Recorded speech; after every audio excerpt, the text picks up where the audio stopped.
Sports Talk 1080 The Team Orlando's Tuck and O'Neill getting ready for Wild Card Football Weekend. On the radio, we've got all four games at Sports Talk 1080 The Team. We're Tuck and O'Neill. We do the radio show 3 to 7 weekdays. It streams forever, always. That's whack. So apparently we never get an hour running off. Through people's minds, night and day. How cool is that? Our assignment today to talk on this video is the most significant injuries that impacted the 2015 NFL season. Well, you know, it's interesting. You asked me the question, and I thought there's obviously a ton that impacted the season. Sure. My mind immediately went to what's going to impact 2016, though, not 2015. Because 2016's playoffs. Right, because 2015's in the rearview mirror. Well, We can't do anything about 2015. No, but it impacted some significant moments and teams' futures. The way I look at it, Jordy Nelson. But I'm still looking at Jordy the future. Nelson's loss to the Green Bay Packers was, in my opinion, as significant a loss as any team faced. As much as Green Bay was targeted as one of the top teams returning with talent. You look at Aaron Rodgers' numbers. You look at Randall Cobb's numbers and how they were impacted by the loss of Jordy Nelson, who caught 98 passes a year ago for 1,500-plus yards, 9 touchdowns. 71 of those were for first downs. And if you look at Randall Cobb, well, he'll step up and become the go-to guy. His numbers are significantly down without Jordy Nelson.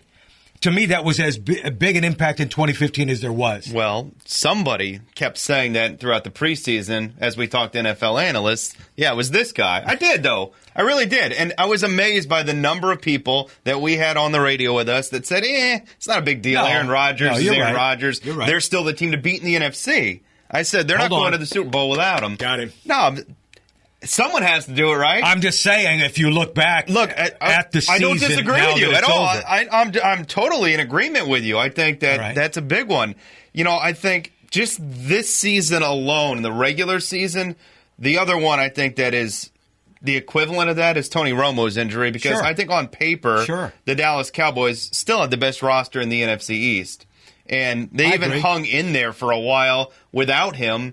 But clearly, he's just so significant. Look at Des Bryant's numbers. You want to talk about how people's numbers are affected? Look at Des Bryant's numbers without Tony Romo in the fold. Right. You know, what I meant, though, when I said I'm looking at it, because I completely agree. Though I think those are the two that I even wrote them separately, because those are the ones that came to mind for this season. But looking ahead, I mean, these playoffs, Houston, what would they be if they had Arian Foster? And a much more dynamic offense at that point. What would Kansas City be with Jamal Charles, winners of 10 straight, to have that elite running back in the backfield? Or how about Le'Veon Bell in Pittsburgh? Right. I mean, those are three great players. What is in the future here? What's in the cards for Seattle and Marshawn Lynch and or Thomas Rawls, who was running well in Lynch's absence? And if they can't get him back right. What about Tom Brady and Julian Edelman reuniting? Well, not just Edelman. Dion Lewis, Nate Solder, the left tackle. New England's got 3 pretty big injuries that those guys aren't coming back. At least 2 of them aren't. Edelman will be back. But how will that impact what the Patriots do? No question. The Honey Badger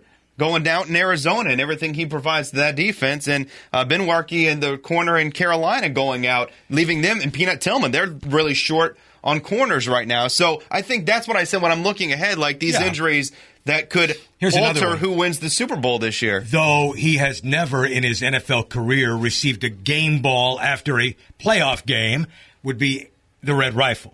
Andy Dalton, his injury. A.J. McCarron going to get the start the way it looks, obviously. Still the thumb injury suffered against Pittsburgh in the second meeting back in December. Got out of a cast. But, you know, what that means for Cincinnati, we'll find out. And another obvious one we didn't, but I'm sure people are watching this going, Andrew Luck. Of course, Andrew Luck's injury was huge throughout the year. And what made me think about the playoffs is I thought of Arizona, as great as they were this year. They were without Carson Palmer last year. Well, we might have had a different Super Bowl representative or team or winner last year if Palmer's there.